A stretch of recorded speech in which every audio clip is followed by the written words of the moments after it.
afternoon, good evening, everybody. So it is 7 o'clock and it's our magic hour. I've been cooped up inside for a week, so I'm a little giddy because I'm feeling better. Yeah, I had diverticulitis. I don't know if anybody's ever had that. Oh man, it was not fun. So, but I'm on the other end of it, I think. And last week is when I started feeling really bad, and I kind of muddled through the week, and now I'm back and I'm feeling almost back to normal. Not quite at the same energy level, but pretty close.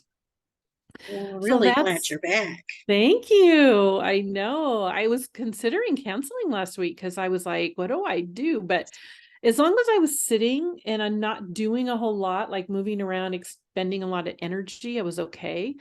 But I was like, I can't leave people hanging in their process. Just Oh, not who I am. you're So so thoughtful.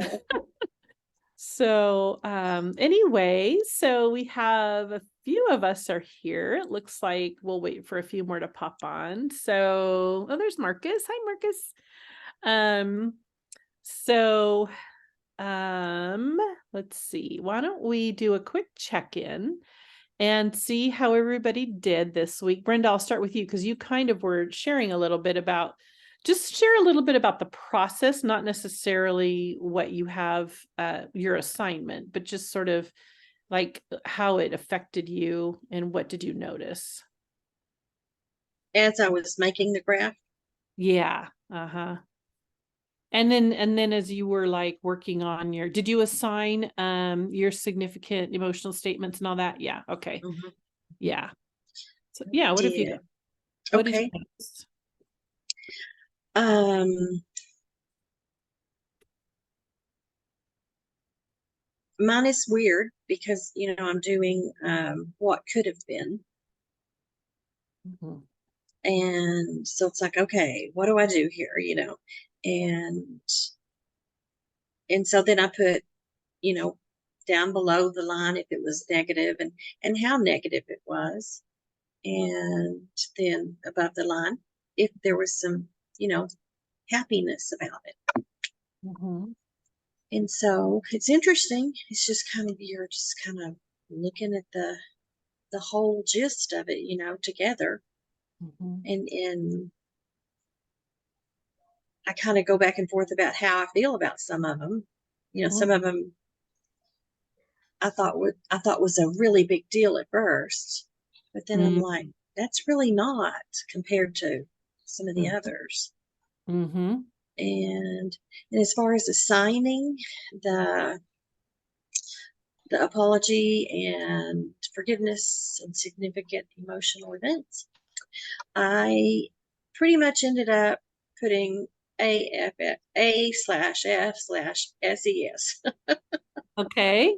for almost all of them. Okay. And what does that mean?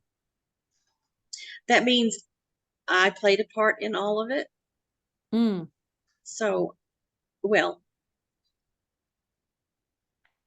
I may not have caused it, like my husband's physical health declining. I didn't cause that.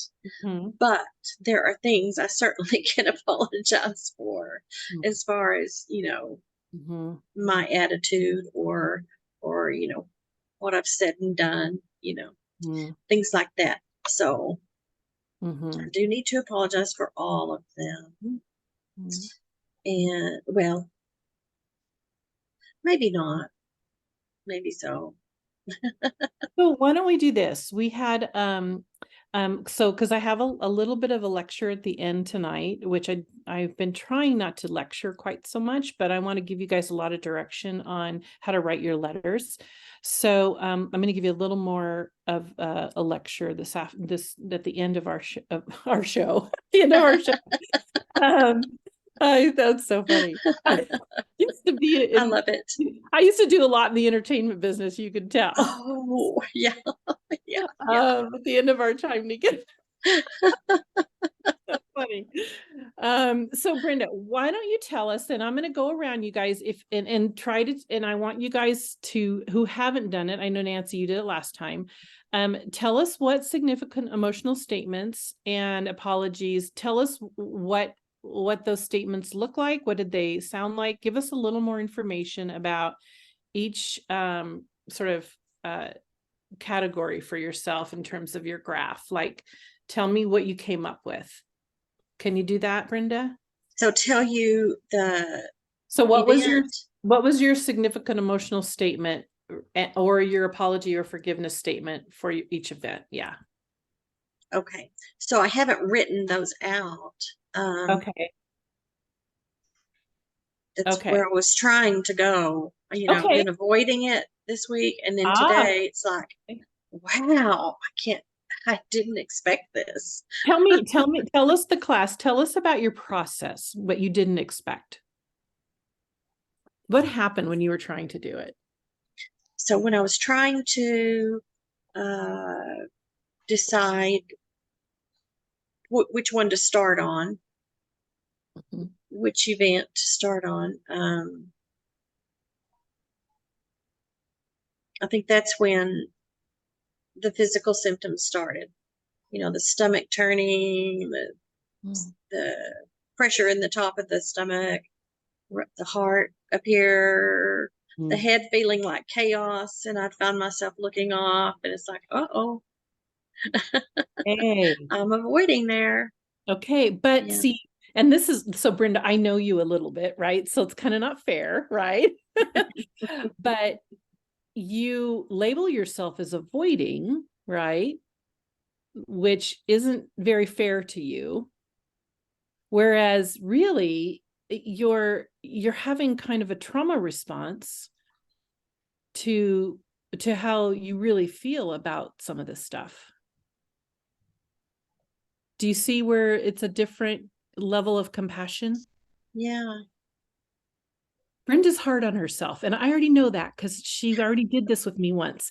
So that's why I say it's not fair, right? Because I already know she's hard on herself. So without being hard on yourself, can you see that some of these experiences and disappointments are pretty significant for you? Yeah. Yes. And I'm used to just carrying on, with Right. the wall, the coping or whatever. Yeah. Right. And I don't allow myself to be very emotional. Yeah. Because it's Yeah. hard. It hurts. Right. And Yeah. and when we're little and we feel something that we can't change, it feels kind of like we're trapped, kind of like hopeless. And so when we're little, and so our bodies kind of turn inward, right? And we become very protective of ourselves. And then we begin to kind of like send messages to ourselves like, well, if I was smarter, I could figure this out. Or if I had run faster, I could have gotten away from that situation, right? We turn internally to ways that we could have solved our problem because we're too young to realize that the problem is outside of ourselves.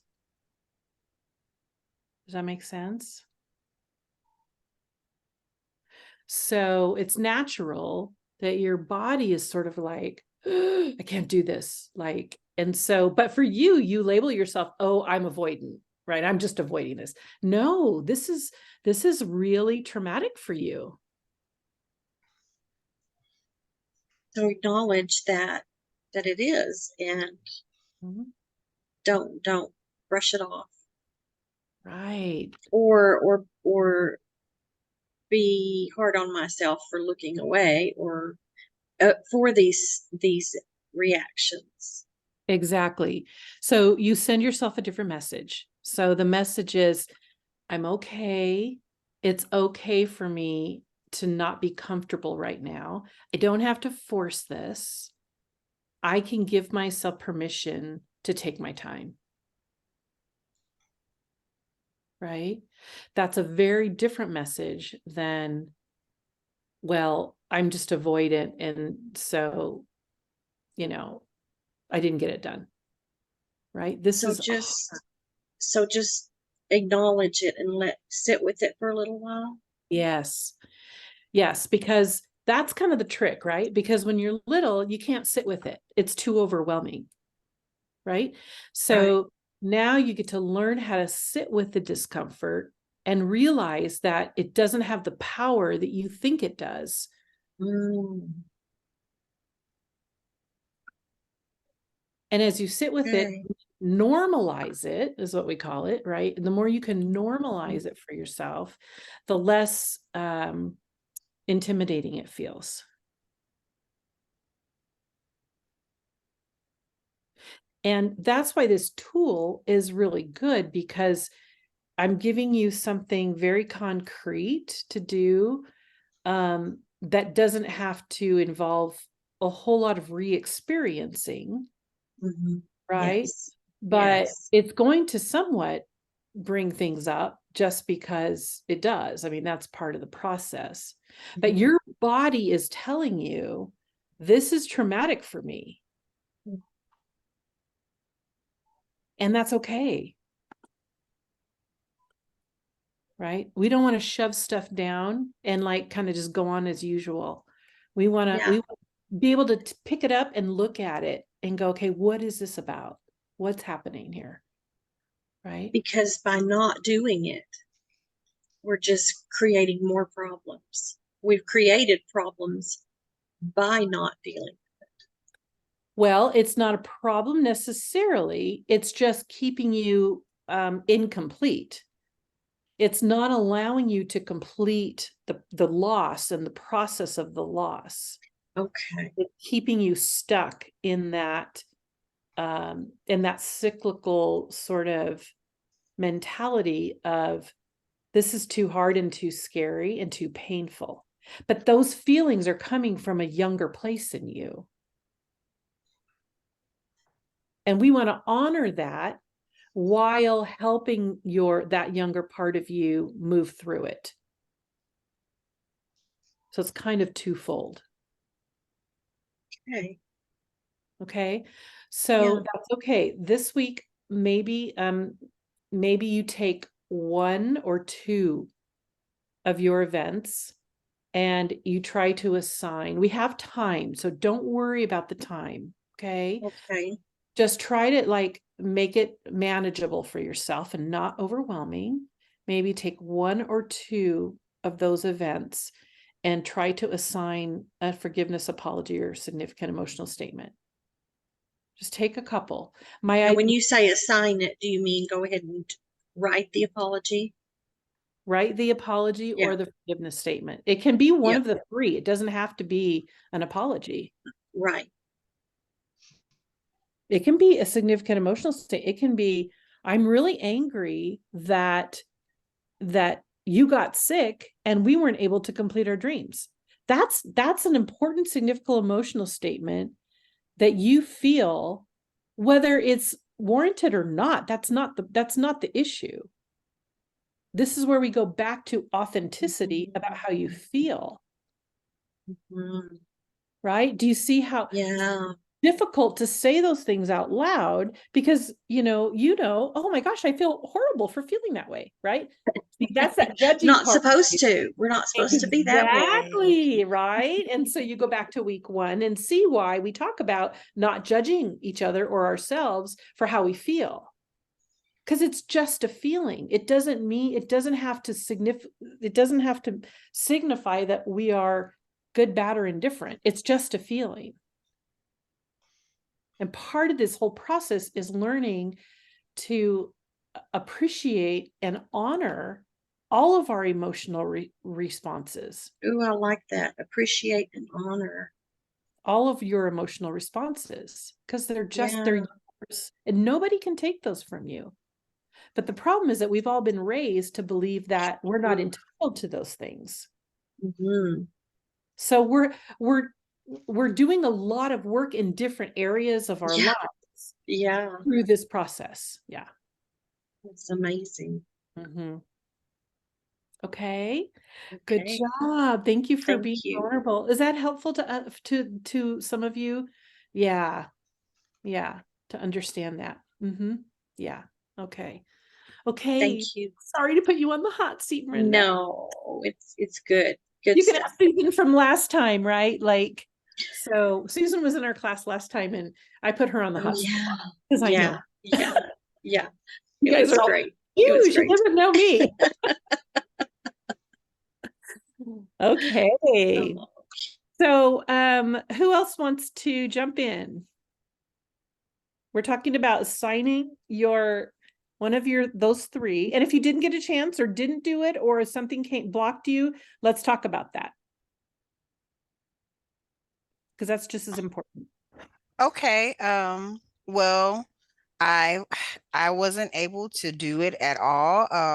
Last Tuesday, my father was in a serious car accident, so I had to drive to Alabama Oh, this week, and so I just got back today, and so trying to process my stuff. I could only process my dad's stuff. of But course. as Miss Brenda was speaking, I said I think I have to write myself a letter and apologizing for myself, because it seems every time I get to a healing point, something occurs that requires my personal attention, but keeps me from healing from something traumatic that happened to me personally. And so it's like it's not fair that I'm helping someone else and I can't heal a certain area in my life. And so I don't want to feel selfish and not help care for my dad emotionally. But this something that has been uh pegging at me for many years, and I don't want it to be a bother any longer. And so I really need to address this. Like I have to push through.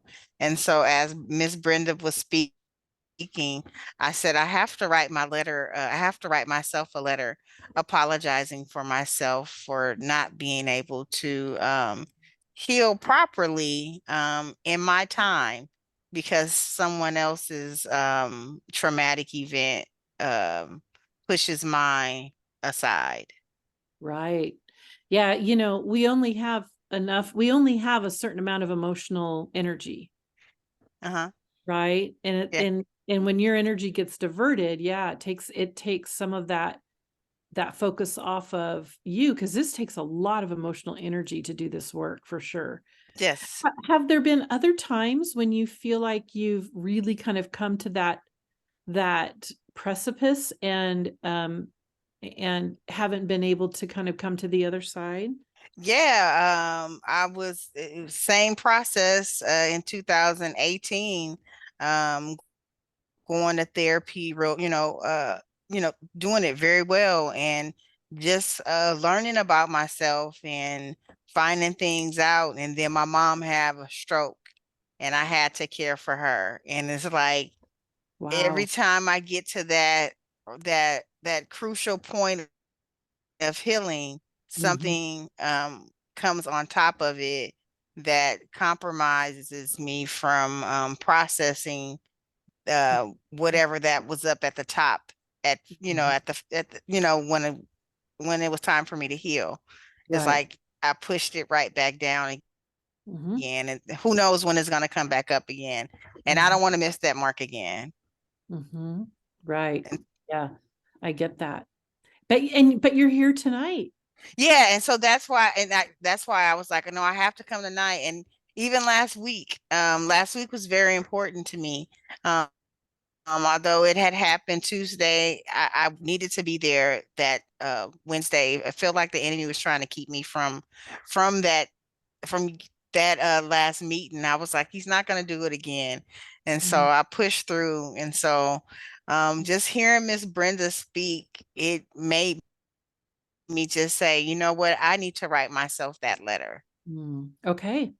And let's tell us about your dad. Is he okay? Unfortunately, my dad lost, he's paralyzed from the waist down. He had a severe spinal cord injury, and they had to repair his fifth and sixth disc in his neck. And so the recovery will be very long, and we just found out that they're going to move him to Birmingham, and so now I have to drive to Birmingham to check on him, and I'll be out there for maybe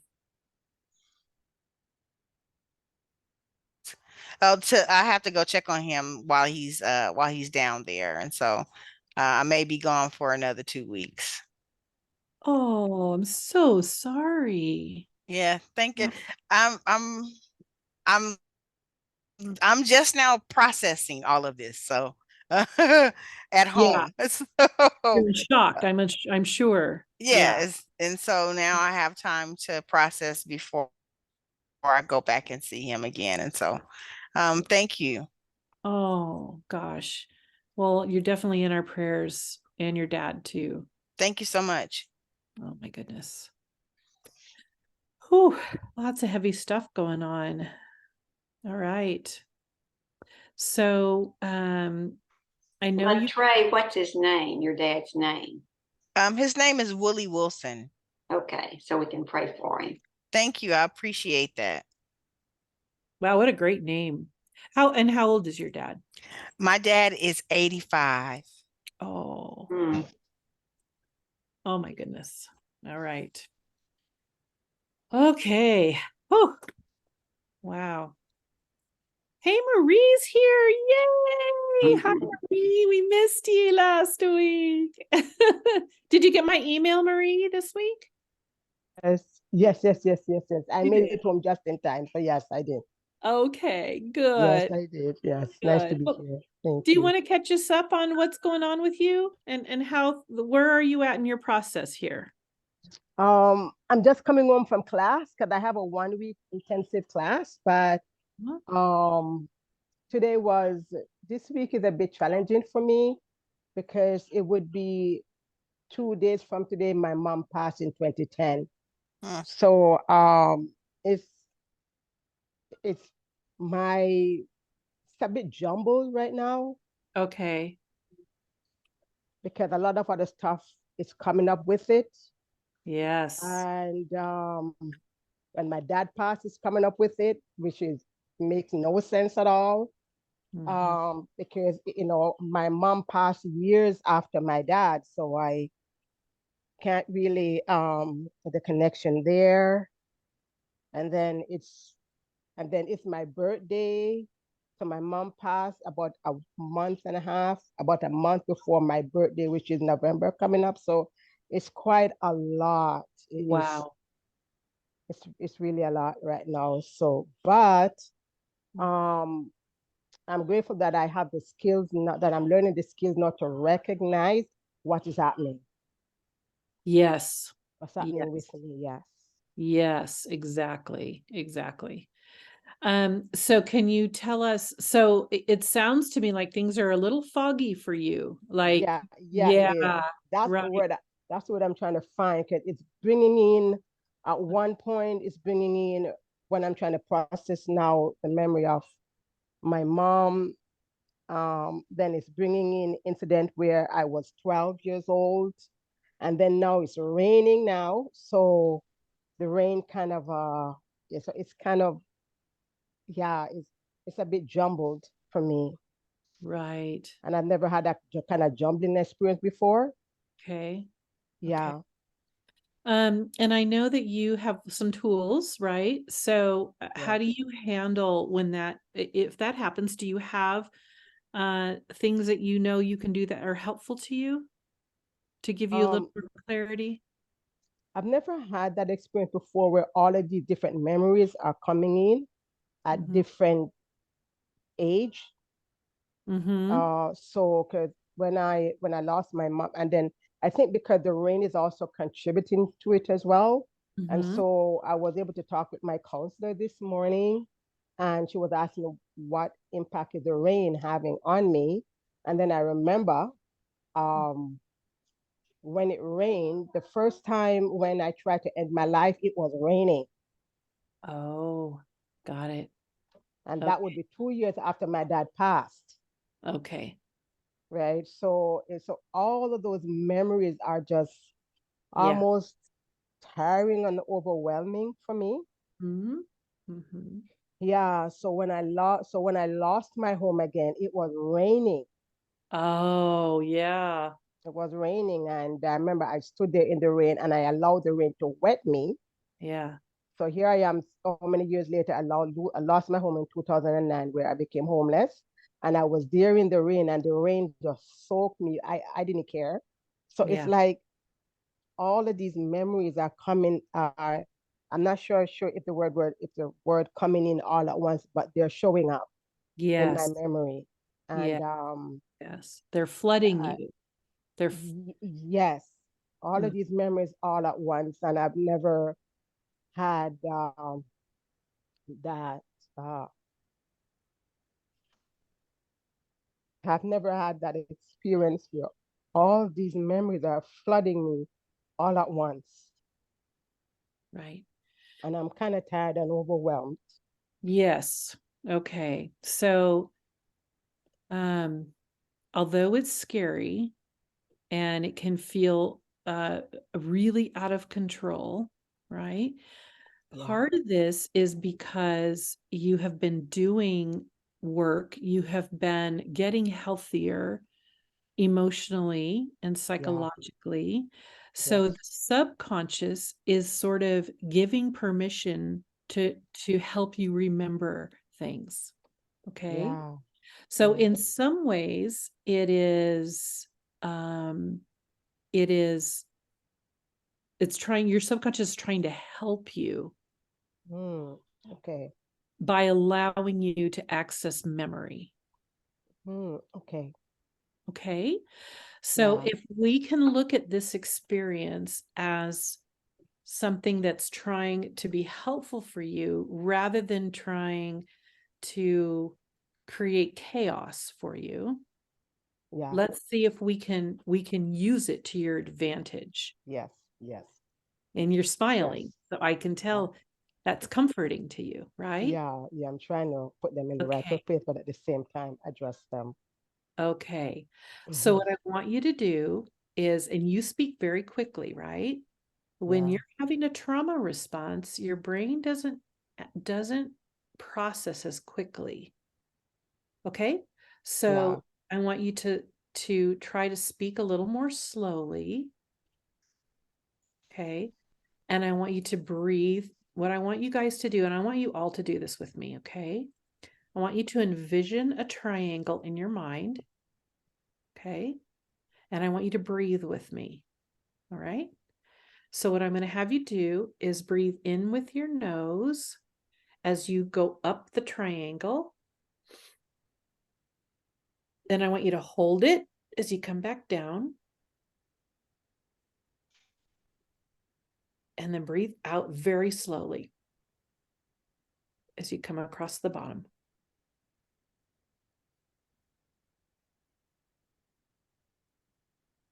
Slowly as you can. Do it one more time. Breathe in. Hold. Breathe out.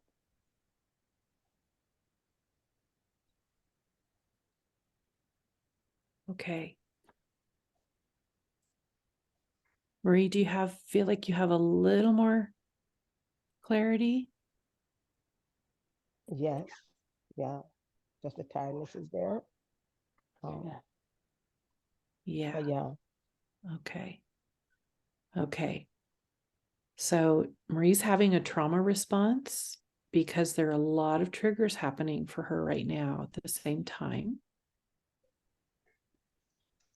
And so this is something that's actually quite common when you're working on really triggering grief events.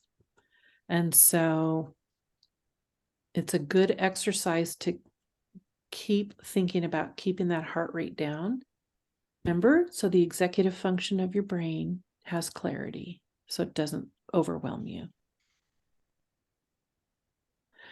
Marie, I would suggest that as you work on your graph, as these memories flood, that you just write them down. Sometimes I feel like a part of today, I feel like I wanted to scream. Uh-huh. Um, Yeah. Did you? no, I was at school, but I could feel like I just wanted to scream. Yeah. Um, yeah, because it feel like my body is being invaded. Yeah. Yeah. So that deep breathing exercise I just taught you will help with Yes. that. It will help with Yeah. it. Yeah, I can feel the difference. Yes. Okay. All right. There's another good one if you can't close your eyes. And this one is helpful too. And I'll teach you guys. So what you do is you breathe in through your nose and then out through your mouth.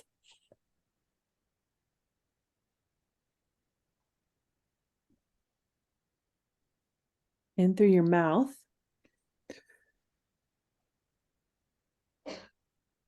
Out through your nose.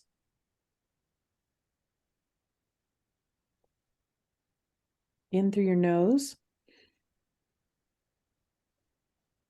Out through your nose. And in through your mouth. And out through your mouth.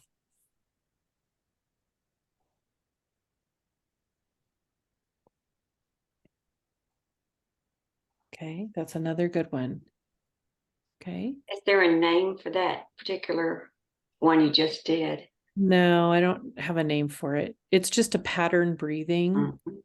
Mhm. And it can be any pattern, right? In through your nose, out through your mouth, in through your mouth, out through your nose, nose, and mouth, mouth. It can be, you can switch up the pattern. The idea is to get that heart rate down. Catherine, that one almost put me to sleep. Yeah, it does. It's It good. does. Yes. And those exercises you guys can use anytime you're feeling activated, you get a disturbing phone call, something happens, and you feel yourself starting to ramp up, kind of like what Marie's talking about, whereas for her, it got to the point where she just felt like she needed to scream. Sometimes that's okay, scream. I mean, hopefully you don't want to do that. Like people think you're going nuts, but allowing yourself to be able to externalize those feelings is really important because most of us have been holding our breath our whole life, right? Yeah, lots of head nodding, right? So this process gives you permission to let yourself feel some things that maybe you've never felt before. Marie, how many of some of this stuff is new to you? You said you've never experienced it. I've never experienced the flooding of Flooding. Mhm. memories are coming from different stage of my life, and they're just flooding in. I've never, I probably have, but yeah, I think I have, but now that I know what's happening, I can say, yes, all of this is coming in. So I think I have experienced it before where I would call it a ticking time bomb, where all the memories were there. But now it's like, it's different. It's like something is trying to access. Yeah. Yes. So again, kind of like what I was sharing with Brenda, right? That's why some of this is so good because you can, in a concrete way, you can write down the memories that are flooding you. You have a way of Yes. externalizing it, getting it out there, right? Okay. And then you don't have to, I don't want you to re-experience it. I don't want you to camp there and spend a lot of time on the memory. I just want you to jot it down so that it doesn't Okay. continue to stay in that subconscious part of you and not be looked at or dealt with. Okay. Yeah, I Okay. will do that. Yes. Yeah. And then we're going to help you try to complete some of it. You're not Yes. going to complete all of it because it's too much, but that's okay. That's a Yes. continuous work.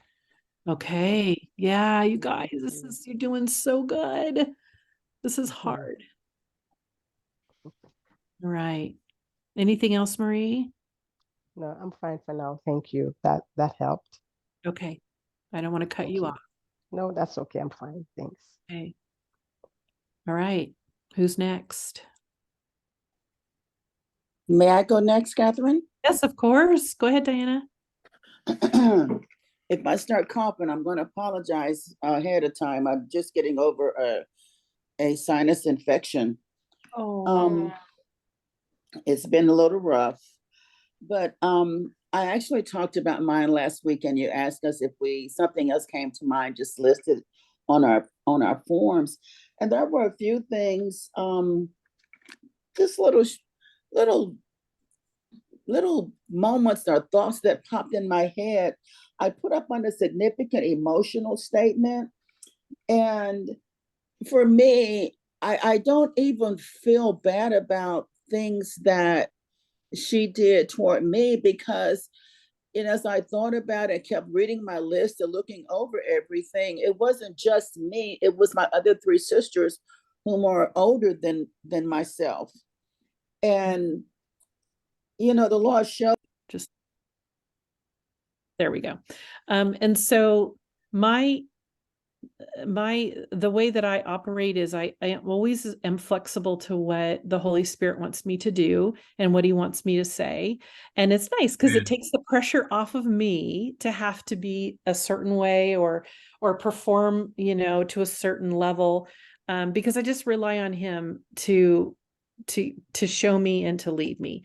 So I'm hoping, and I'm so thankful that the insights that we gather together, right? Because this is a learning experience together, is beneficial to everybody. And it makes it very intimate and very special in our time together. So I appreciate that. And I just think that, and I love listening to my fellow classmates, and the things that we share with one another. Mhm. I think one of the outcome measures is that you can overcome. Yes. You can defeat these things that are driving us one way or the other. It's not that we can't, we just need to allow it to happen, because I think we just have to reach out and grab the resources and the tools that, we talk about every week, and not be content with not overcoming. Right. The goal is to overcome, to resolve these issues. And after the class is over, we should be able to take the next step. Yeah. Right. And have, as you mentioned, and don't get stuck. Like you're right. talking about. See, I enjoyed listening to that example you gave about the 16-year-old. Mhm. Okay, that became an alcoholic or got stuck in alcohol, and he's 45, 60, but he's still stuck on 16. Okay, so we have to move from that. Right. Yeah. Right. And so here's another little caveat.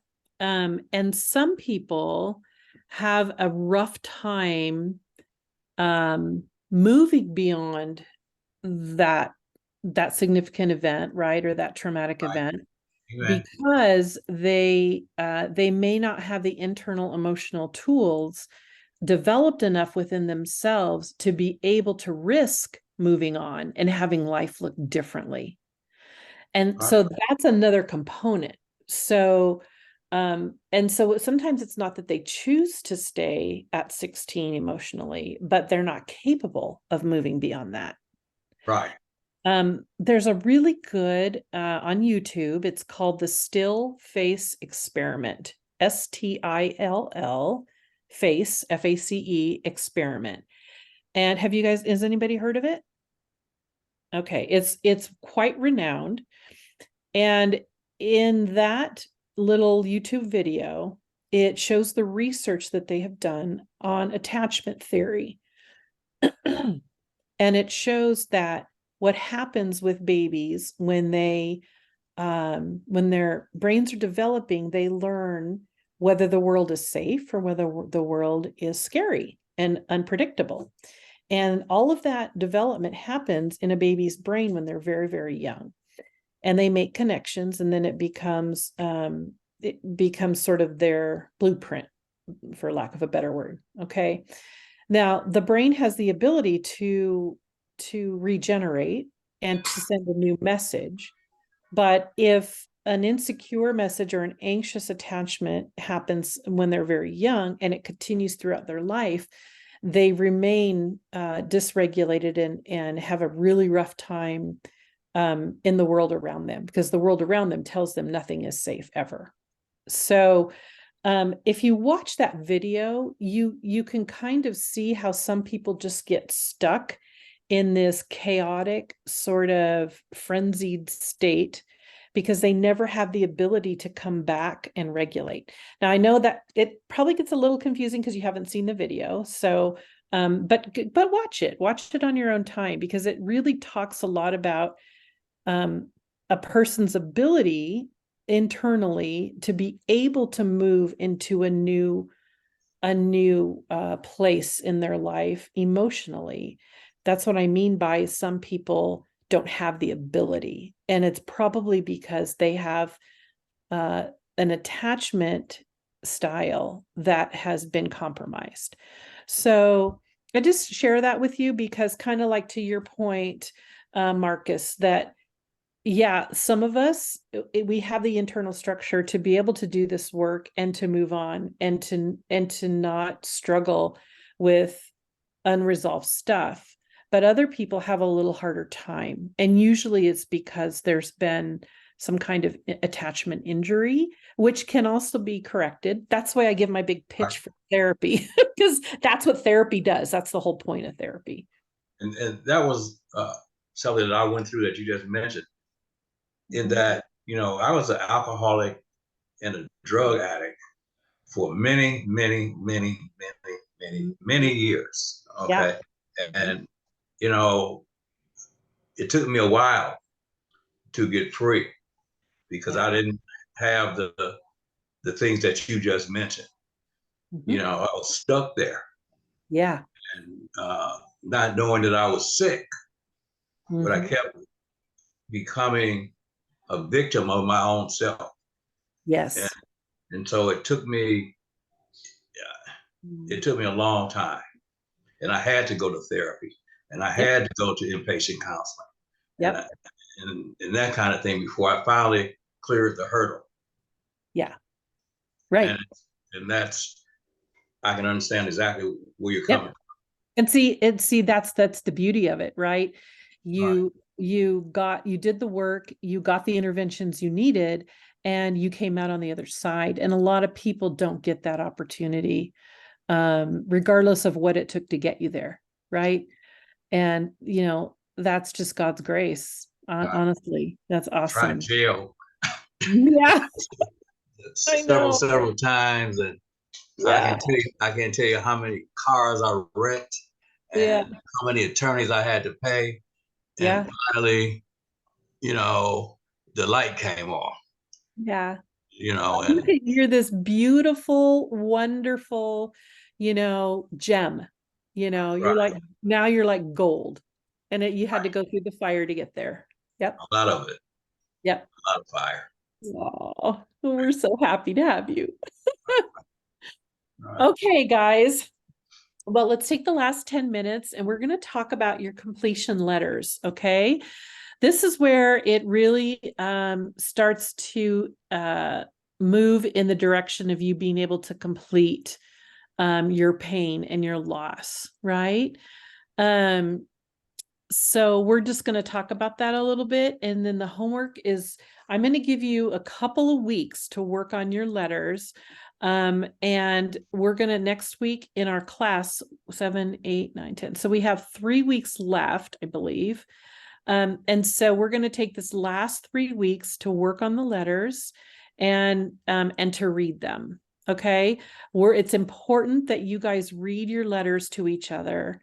I can't emphasize how important that is for your own process. So we need to remember that you're not giving up relationship, right, with the event or the circumstance or the person. You're just completing the pain. Okay. You're trying to give the pain an, like a resting place. Okay. So, all of the things we've been doing up to this point have been working toward completing your loss. So I know it can feel really scary. And each of the little processes that you guys have done that you've worked so hard on is for the point of compiling this letter. Okay. It's very important, significant piece of what we're doing. I don't want to leave anybody hanging out there, not having done their letter, because it's something that's vitally important to the conclusion of our process together. Okay. And it's okay to be scared. It's okay to feel a little anxious. And we'll take it in small bites. And that's why we're giving ourselves some time. Okay. But you have to be aware and committed to saying goodbye to some of the pain, or all of the pain that you've associated with the loss. Okay, I'll say I that have a again. question. Yeah, go ahead. I started to write a letter, but that letter was, in a sense, I wrote it to the institution of marriage. Kind of sound weird, but I wrote it to the institution of marriage, like I wrote it to God, but to the institution of marriage that because my marriage failed and the experience that I had in my marriage, I don't want to. I'm watching what I'm saying, because I know life and death is in the power of the tongue, but I wrote it in the essence that I don't ever want to go down that road again. The marriage is too, I can't risk. I can't risk it. So I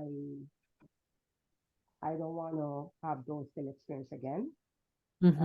So I am now in the process of closing that door.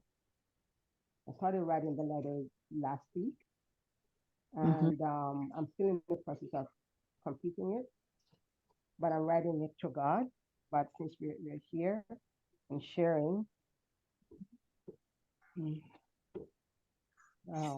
So Marie, let's Yeah. next week, let's Okay. start with you, okay, if you're all right with that. Yeah, And yeah. let's look at what you have, and let's see what's going on in terms of how you're conceptualizing what you're trying to say. And then we'll help you with it, okay? Yeah. Okay. Because the idea is like even the institution of marriage, right? It's not really saying goodbye to a person or an event. It's saying goodbye to the experience, to the pain. Right? We're not, yeah. So that's the point, right? It's about the pain associated with the event. Right. Okay, we'll help you with it. And that's why I'm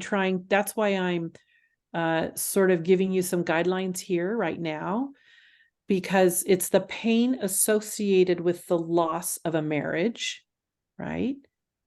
It's the pain that we're speaking to. And that's very, very personal. Okay.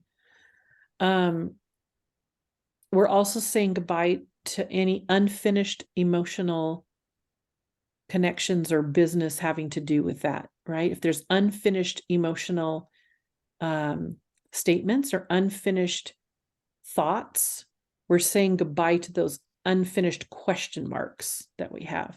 For me, for an example, I'm saying goodbye to, why didn't my dad ever tell me he loved me? That's a question I will have for the rest of my days.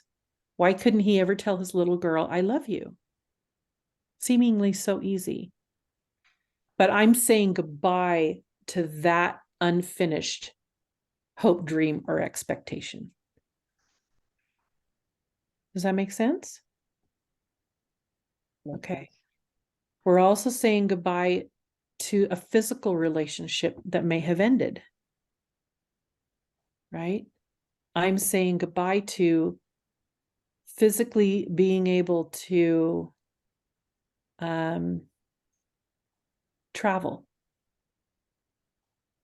or whatever it is. That's your loss. Somebody mentioned travel before. That's why it kind of popped in my mind. But obviously, a physical relationship, I had to say goodbye to the physical relationship of being with my dad because he passed away. Okay. So what we're not saying goodbye to is fond memories that we have. Okay. That's why I tried to have you guys on the graph, put like positive memories and negative memories above and below the line, because we're not saying goodbye to those memories. They're ours. Right. And as you guys allow yourselves to look at some of the new, and you clear yourself out of, purge yourself of some of this old stuff that we haven't processed, you'll have more and more and more room to be able to work through, to have a different relationship with that event or person. It'll look different. Okay. So in your relationship graph, there's a high probability that many of the hopes, dreams, and expectations that you were associated with in the relationship were never fulfilled. And this is your opportunity to say goodbye to the unmet dreams of the hopes, dreams, and expectations. Okay. You're completing the relationship that you had so that you can begin a new one. And the new one is based on emotionally complete experiences. So you've completed some of that painful stuff, and now you get to have a new relationship with yourself and that event or that person. And trust me, my dad has passed, but I have a new relationship with him because I've done the work to complete that loss. Does that make sense? Yes. Okay. I think you helped me just realize something that I've been trying to figure to tie into this. And when it comes to unmet needs and dreams and visions that I had, and I used to really beat myself up after I had completed, let's say, my recovery, about all the time that I wasted when I was in my addiction and when I was in that stage. And in terms of my growth in my career path, because I was stuck in that, and a lot of my friends have moved on and have done, in my termination, great things. Although I've done okay, but had I not been with a riotous living style, I used to really fault myself and chastise myself. And sometimes even to this day, man, the years that I wasted. Yeah. And where would I be, had I not succumbed and got caught up in that lifestyle. And I can't get that back. Yeah. And I go like, man, I could have been X, X, and X, but I was caught up, and it hurts because I believe that I could have been in better position. Yeah. Than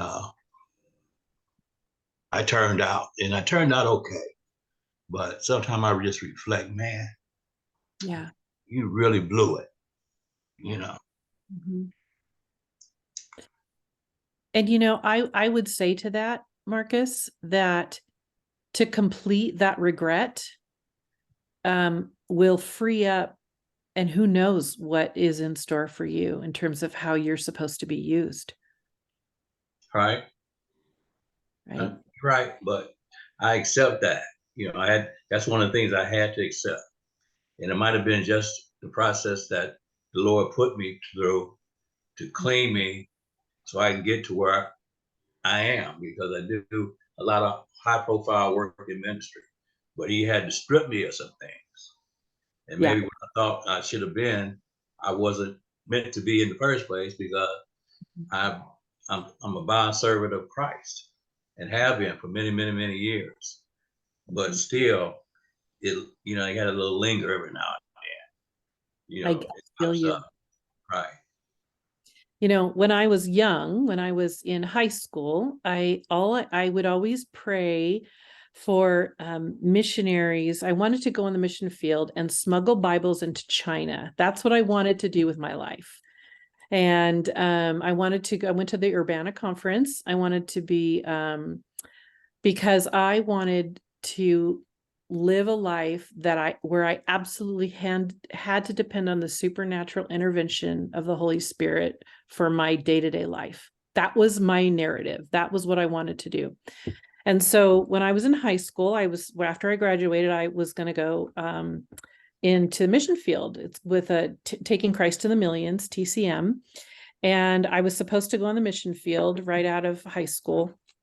And I was called like that summer and told, you can't come. It's too dangerous. We can't take on new missionaries right now. And so I was praying. I'm like, Lord, what do you want to do with my life? Like, I'm willing to do anything you need me to do. Well, he had me marry a man and I prayed about who to marry. I was like, did everything right? Married this guy and was married to him for like 12 years. And lo and behold, he decided he had same-sex attraction. He had been acting out. He had been doing all this stuff I didn't know. Long story short, I ended up getting divorced with 5 kids in tow. Right.